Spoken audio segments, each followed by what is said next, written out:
Welcome to the Arclif Ventures podcast, where we reveal, present, and talk about all the biggest ideas, business mindset, psychology, concepts, and investments. My name is Clea, and I'm a social media manager for Arclif Ventures company.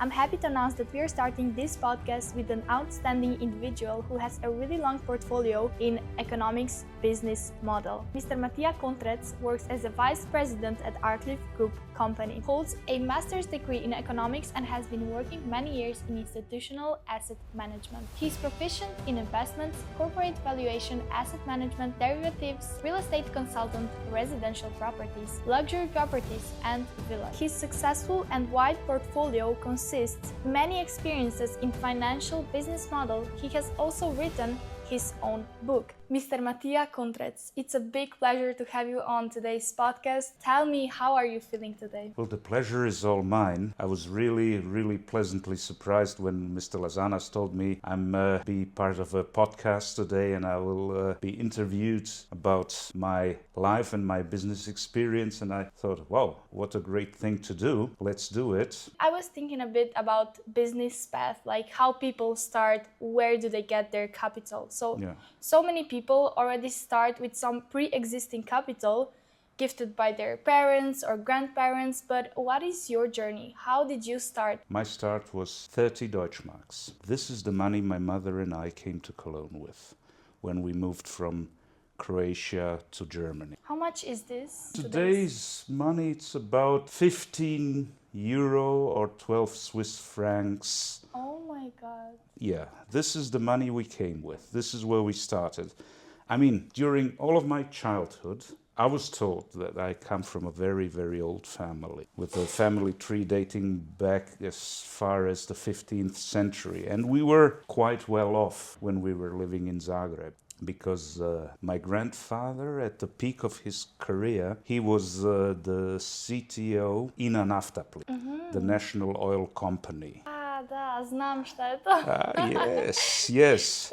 And he was one of the founders of the company, and he was drilling the first oil wells in Croatia back in the 1950s, and he built the oil harbor at Bar in Montenegro, and wow, that's pretty exciting, I would say. Yeah, and so we had a foundation, and also my grandmother's family really has these long-lasting roots, and we were very well off. But at a point, we just had to move from Zagreb to Germany. And why was that? Was there some financial crisis in Europe? Or it was just the anticipation of the upcoming war.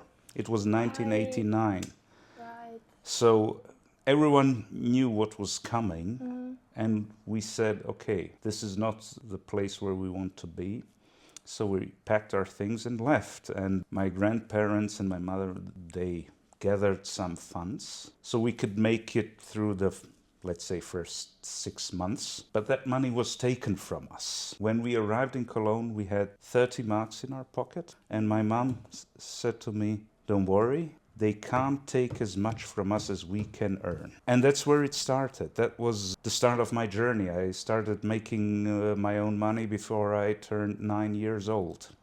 Oh, wow. That's really early ages. That's really early ages, yes. And it must be a pretty big shock, like just coming somewhere new and trying to make it, maybe myself, I know it because I'm 20 now, but I came here alone and I have so many things to do and to really make it by system. It's really hard to come into a new environment. Yeah, it's the jump into cold water, and you have to learn to swim, and once you get comfortable with it, you look back and look at the growth that you have experienced in such a short period of time. It is sometimes very difficult to look back and say, wow, I have become a completely new person in such a short period of time. And that's this growth experience is something most valuable you can have in life. Yeah, that's so correct. How did you start with real estate consulting. Did you start with this job or was any other business model before it? Well, I was always connected somehow to real estate. I mean, I've made project in M&A with some real estate companies. I have been in asset management with monitoring some real estate portfolios, but also on personal side when my mother bought her house in Zagreb, and I just watched the increase of value. And then I said, okay, this is a market that you really need to understand as an economist.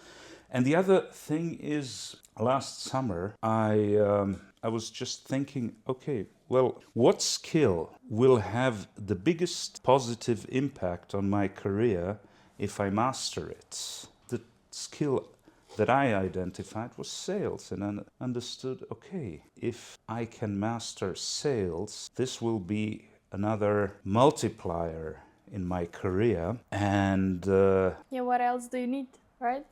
well, it's very good to know sales, but if you know some things apart from it, if you're an economist and you understand financial markets and you understand the economy as such and you understand real estate, but you cannot communicate it, Yeah, it's lost. it can be really hard. Yeah, and sales is all about convincing people. So I can convince my partners, here I am, and I have this and this and this knowledge and these and these and these skills, and this is how I can help you. And if I can convey that message, I get the most value out of my knowledge. And that's when I decided, okay, I really have to master sales. This is a superpower, if you will. Yeah, correct. And that's how I decided. I once worked with a very big consulting company, and a partner there told me, you can be a beautiful mind, but if you cannot communicate that, it's all for nothing. And that was a shocking thought. Yeah, I mean it is, because at the end of the day, the communication is the key to basically every single solution. Yes. So as mentioned before, you have such a long portfolio of so many different business models, job positions as a venture capital analyst, as a real estate consultant, as a banker. But how did you connect with Mr. Neoklis Athanasios Lazanas at Arclif Group, and how did you switch the job to work with them? We met through a mutual friend, and we talked for a very short period of time, and we really hit it off immediately. And I understood his idea, and he understood the potential I had back there, maybe even better than I did. Very shortly after we met, he just started giving me some tasks. A small calculation here, a spreadsheet there, a presentation here, a pitch deck there. And it just grew over time. And then after a couple of years, he just called me and said, okay, I need to evaluate these companies. Can you help me with it? And I said, yeah, sure, let's go for it. And every new tasks, my responsibilities grew little by little by little, and it happened the same way. At one point, I looked back and I thought, okay, this started with some really minor Excel spreadsheets, and now I'm in this incredible position. Yeah, you're the vice president. Is this correct? Yes. At this point, I'm the vice president. What happened with that switch when you left Arclif Group, or maybe did you start any your new projects or start working for others? How did that switch come by? I was always a freelancer with Arclif Group. Right. When he had some projects where I would fit in, he would call me and ask if I'm free, and I would always make sure that I am. That's good. But sometimes I was offered tasks or positions which were also very, very attractive.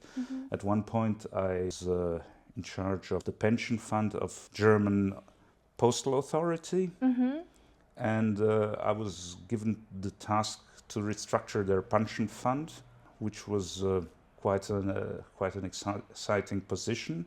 Yeah, could you maybe tell me a bit more about it? Because I also read, I made the research, that you were working at BNP Paribas. That was my last position before returning to Arclif Group at BNP Paribas, and I was analyst in the investment analytics department, and I was in charge of the largest strategic customers at BNP Paribas, and I was also made leading analyst for investments in equity, multi-asset and alternatives. Yeah, it's one of the biggest European banks, so it must have been very exciting working for it. And what was the biggest amount you were dealing with, and what project was it in? It was very high in the billions of euros. Oh, wow. It was very high in the billions of euros. I can't say any numbers because for sure not completely understood. Yeah,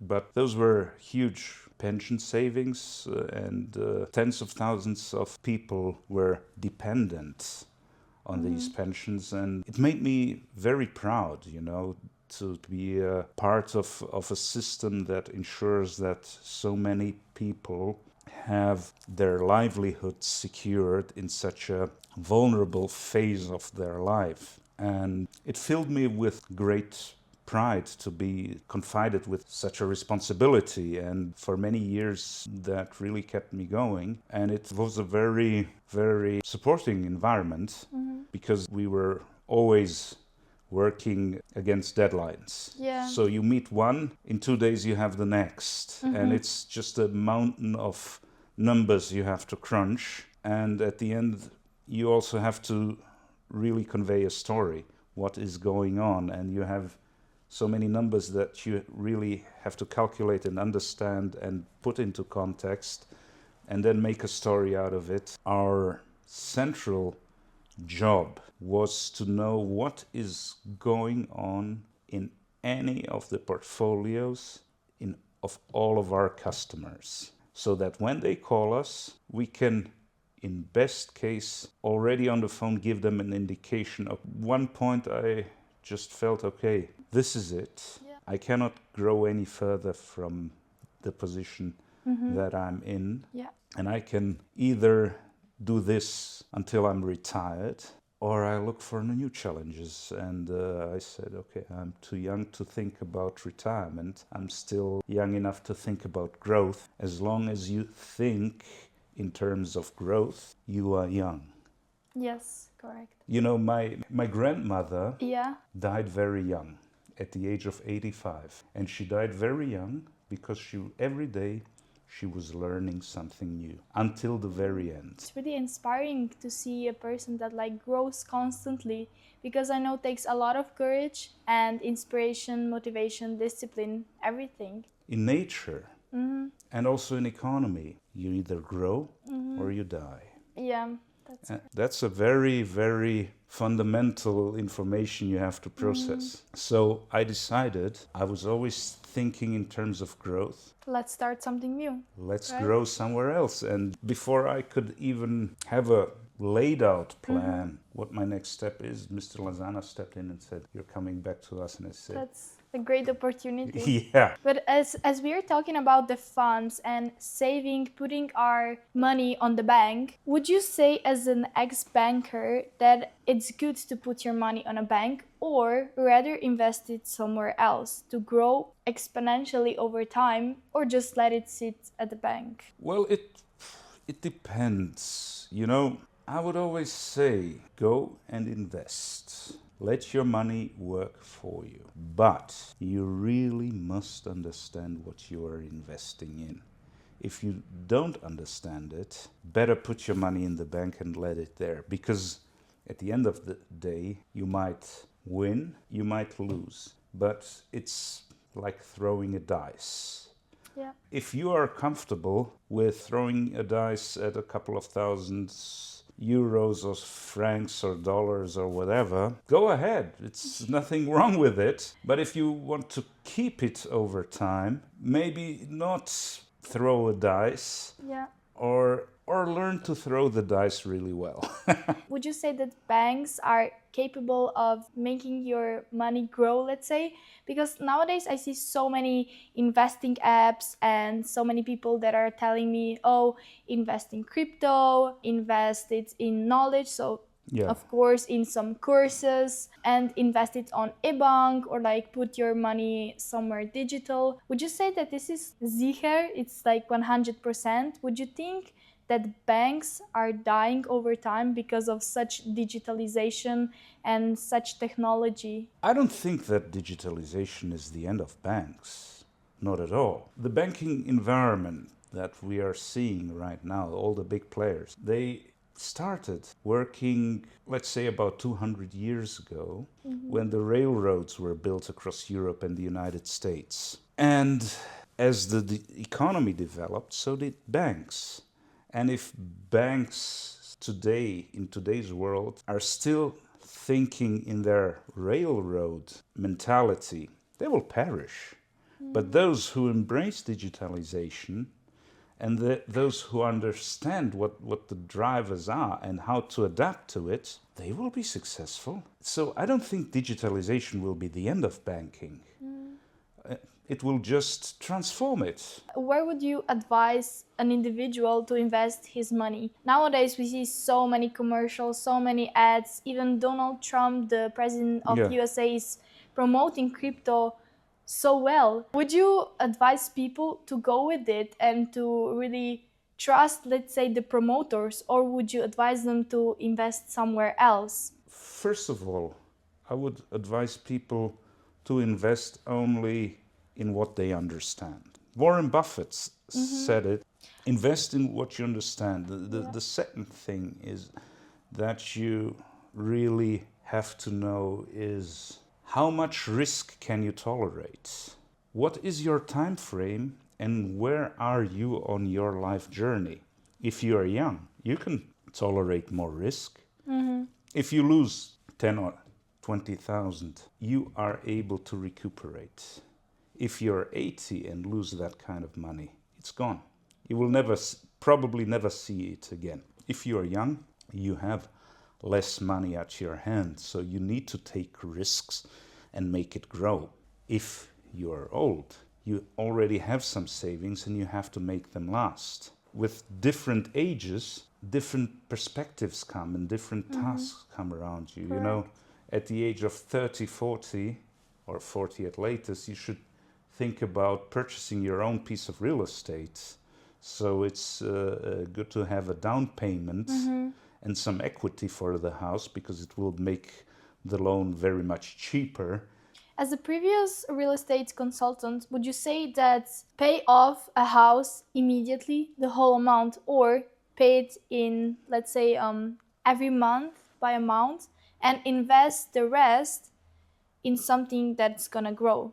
But Well, for sure, understand what you're gonna invest in. Okay, this house costs $1.5 million. Yeah, sure. Let me just. Yeah. Okay. So there are people like that. But even, let's say, even if you want to buy a house for $1.5 million, and you have $1.5 million sitting in a bank, I would advise you to take a part of the money you have and put it into the house. Take a loan, show the bank the funds you're having, you have to show them the cash flows you're generating, because otherwise the bank won't grant you a loan. But then the loan you will be receiving will be much cheaper, because the interest also has a risk component to it. So if the bank decides, okay, you're a very risky lender, they make it more expensive. And if they see the loan bears very little risk, it will be cheaper. So they will make it cheaper for you to lend money. So you can then purchase the house with equity and with the loan, and take the rest and invest it somewhere. And this investment will eventually create a cash flow which will cover a part of the cash outflow that your loan is creating, because you have to pay interest on that and you have to repay the loan. So here you have a money outflow, here you have a money inflow. Maybe you purchase another house and rent it, and the rent you collect covers the interest. Or you invest it in stocks, and the dividends they pay cover part of the interest. That's something. But what I would, in general, advise against, if you're in the other extreme, so you have really little money to start with. Yeah, because so many people take credit, you know, and just to buy a house, you know, instead of like buying it amount by amount and then investing somewhere else. Well, you know, I would recommend them to build up equity, to be able to cover at least, let's say, 10% out of their own pocket, just so, because the loan will be cheaper, and the total amount will be a little bit less. You have to make sure the time you are covering the loan is as short as possible, because time is the real currency, and the shorter, as long as you have to repay the loan, you're at risk. And the shorter this time period is, the less risk you're taking on. I mean, it can also be very stressful to deal with finances, with paying off the bills and so on. But how do you deal with stress, and what kind of daily habits contribute the most to your, let's say, patience at job, or like discipline, motivation, a bit of everything? Well, first of all, you need to love what you're doing. You have to recognize the value that you're giving to your community. Have this as your motivation. This made it possible for me to, you know, work for 14 hours a day and my God. to deal with constant deadlines. And the second thing is, there are two forms of stress, I would say. There is the stress of the storm, where you have tight deadlines, where you have huge workloads, where you have to make decisions with very little information. What is typically considered a stressful environment. And then there is the stress of the calm, where nothing's going on, where you just work your 9 to 5, have very little to no challenges, and just go day in, day out. And every day is the same, every month's the same. It's only the temperature outside that is changing. And I learned that I'm really, really good at dealing with the stress of the storm, and really, really bad at dealing with the stress of the calm. So I embraced that, and I said, okay, I need this high-pace environment. This is where I thrive. This is something that pains me. This is somewhere where I thrive. And over the years, I learned how to deal with that stress. I started meditating 20 years ago. Oh, that's so good. And it's part of my daily routine. Just, you know, after getting up, I take 15 to 20 minutes just to sort my thoughts and then start the day. And the second thing is, usually 1 day a week, I don't do anything work-related. I don't answer any phone calls. I don't read any emails. And if someone calls me and it's job-related, please call me back tomorrow. And it's usually on Sundays, where my wife and I either go out somewhere into the nature and wander through some forests nearby, or we take a spa day, or, I don't know, we make a little excursion somewhere where I really rewire my brain for the next week. And this is something that I do, or when I notice, okay, this isn't enough, well, then I take off for a couple of days and go to Croatia and Enjoy the sea. And I enjoy the sea and don't think about anything else. And after I left BNP Paribas, I spent almost an entire month in our holiday home in Croatia, and all I was thinking about is, okay, look at that boat over there. Oh, look at these tiny little waves, and let's go for a swim, and let's lay down beneath the olive tree and look at the sea. And that was all that I even wanted to think about. Yeah, you really need to have the balance in your Yeah. life, because otherwise it's just impossible to cope. Sooner or later you will get sick, either mentally or physically. So you really need to have this balance. It is also very important that when you're in it, you really know what you're doing it for. For me, it's very important to know, okay, this is the contribution that I'm doing for my community, and this is how I help them thrive. Yeah, as mentioned before, the balance is the key. But for example, how do you cope with failures and setbacks? You have to keep your ego in check, I would say. You will inevitably make mistakes. What helps me dealing with it is to be really well prepared and to know what I'm doing. And in banking in general, you have the 4 eyes principle. So that means before you send any document, another colleague has to look over it, so that no pieces of information go out unchecked. Things can sometimes go wrong. I have to own up to my mistakes and take the responsibility and then move on. You know, it's not the mistake that sets you back, it's the attachment of your ego. And I trained a lot of analysts in my career, and I always told them they would make mistakes, and I would say, okay, don't worry. I've seen the mistake and I've seen it coming, and I wanted you to make the mistake because this is how you learn, and this is how you learn fastest. So it's not an issue. Don't make the same mistake twice. Because if I see you making the same mistake twice, for me, the information is you're not owning up to the mistake. You did not accept it. You did not learn from it. And if that happens once or twice, I would say you have no future in the financial industry, because you always have to accept someone will be overlooking what you're doing, and someone will tell you, okay, this is the mistake, this is the mistake, this is the mistake. And you are always working against deadlines.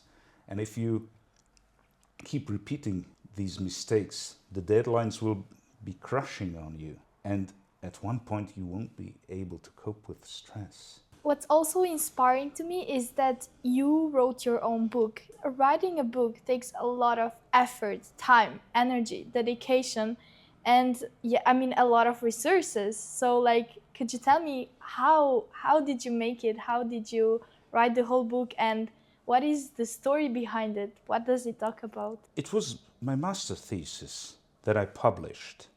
Ah, okay. And I was writing about performance persistence in investment funds.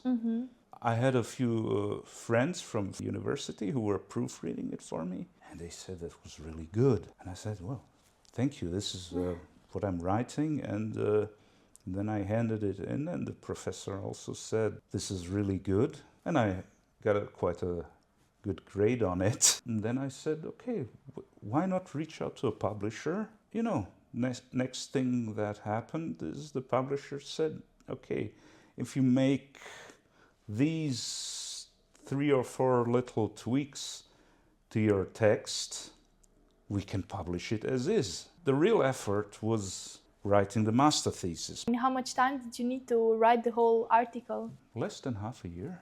What? Yeah. It was a conscious decision because I wrote with a professor who was very famous for putting the maximal amount of pressure on his students. That's what he was famous for, and that's why many people avoided his courses. But I liked it because it was a very, very interesting subject. It was financing and asset management, and the professor was really, really great. Thank you very much for all the growth, Professor Kempf at Universität zu Köln.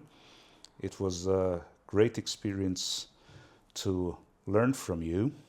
A shout out to Professor Kempf. And then he really said, okay, you know, the deadline from once we report you that you are writing the thesis is 4 months. So I had 6 weeks of preparation. They accepted it. And then I had 4 months to write it down. And this is what I chose to have because I had friends at the university who were sitting on their thesis for, I don't know, a year and a half, 2 years. But that's lost time, you know. You have to make it quick. And this pressure really helps you to condense your line of thought to the very, very quintessential idea. And then you can say, okay, this is good, this is not good. And I embraced that whole situation, and I did not feel very much of stress because I knew what I was dealing with, and I knew what was coming, and it was okay. Do you feel like it's easier when you have some person that is pushing you, or what would you advise to the ones that are not so disciplined? Because I know it's really, I mean, it takes dedication, and so Yeah. many people don't have this, and that's why they don't succeed in life, because they don't stick to something even after failure. Yeah. So Well, that's a matter of personality. If you can push yourself, no one has to do it for you. And if someone pushes you, you have to check if you agree with the direction you're being pushed into. So if you can push yourself, you can navigate the journey on your own sail. Then you are following your ideas. Not everyone can do that, and that's perfectly fine. Even if you are pursuing your own ideas, you always will need someone who will, or in a starting phase, you will need someone, you know, who will kind of open some doors for you, push you, say, okay, yeah, the direction you're going, the general direction is good, but you know, if you just tweak it a little bit here, tweak it a little bit there, you will eventually reach your goal. what was the most shocking experience or a really tough client you were dealing with? It was the most interesting experience, I would say, I had was during my studies when I was working with a consulting company, and we went into the bad bank of a major European institution, and there they had the real estate loans which were non-performing, and it was just they had bundled them in some financial products, and it was just very exciting to see the sheer amount of how much that was. Looking back at it, I was really set back, and the whole project was under very tight deadlines, and this was my throw into the belly of the whale of the financial industry, and I came out of it and I thought, okay, it's very demanding, it's very tight deadlines and long hours, but I like it. In general, there are no tough customers. You know, you have to, whatever you are doing, you have to keep in mind your money comes from servicing them. So there is no tough customer. Have you ever seen like a bank doing some fraudulent actions, or let's say doing something bad to the customers, to the clients? There are certainly some bad apples out there in the banking world, but so are they in any business. But I, for myself, have not seen any wrongdoing, at least not in the banking world, that I would say, yes, okay, that was... No. In the banking world, I haven't seen anything. For example, if all of the people went to the bank the same day, all people in the world, and say, give me my money back, would be banks able to provide? No. This scenario is what we call a bank run. And we have seen such bank runs in the past. I mean, if we remember Greece and Cyprus in 2010, 2011, or as recent 2 years ago with the Silicon Valley Bank, where the depositors withdrew all of their money. A bank cannot provide all the funds and all the deposits that it has. Why is that? Because a bank typically will lend out somewhere around 10x or 20x of the deposits that it has, and it can do so. You know, the central banks will actually determine how much of the loans that they have given out have to be covered by the deposits that they have. And it can be 10x, 20x, something like that. And then the banks, they will not have these funds. And then you have a bank run, but that typically happens when the depositors lose their trust in the bank's ability to recoup their money. So if they see, okay, they have a certain percentage of non-performing loans that they just have to write off, and this write-off will destroy the core value of the bank, then they start running towards the ATMs, withdrawing all their funds, and then the bank has a problem.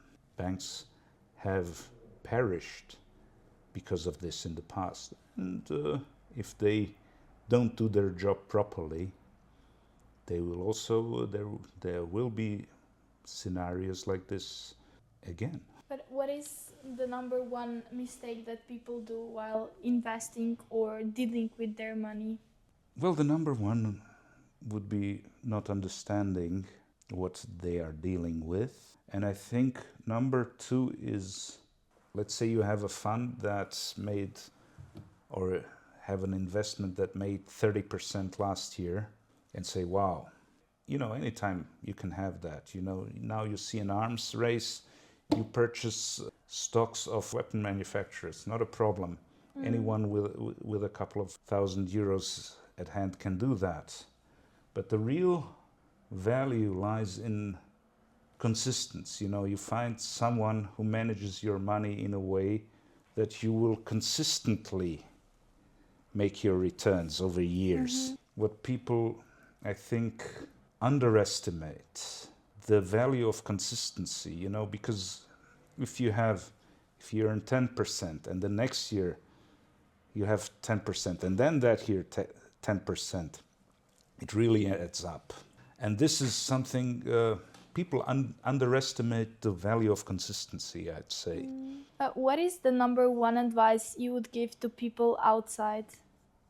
Like either if they are in finances, in sales, what is the advice that helped you most in your life, either on business or personal path? I go by the motto Fortuna audaces juvat, that luck is with the courageous. Find your passion and then embrace what goes with it, you know. Embrace the headwind. Embrace the resistance, because this is where you grow, you know, and accept that in order to grow, you have to leave your comfort zone. Yeah. If you're in your comfort zone, only your belly will grow. Yeah, that's so correct. So every now and then you need to leave your comfort zone in order to grow. And with time, your comfort zone will either grow or it will shift. Yeah, for sure. But, you know, you have to go out there and you have to accept that at points you will have to deal with resistance and setbacks, and that's a very, very normal part of the whole journey.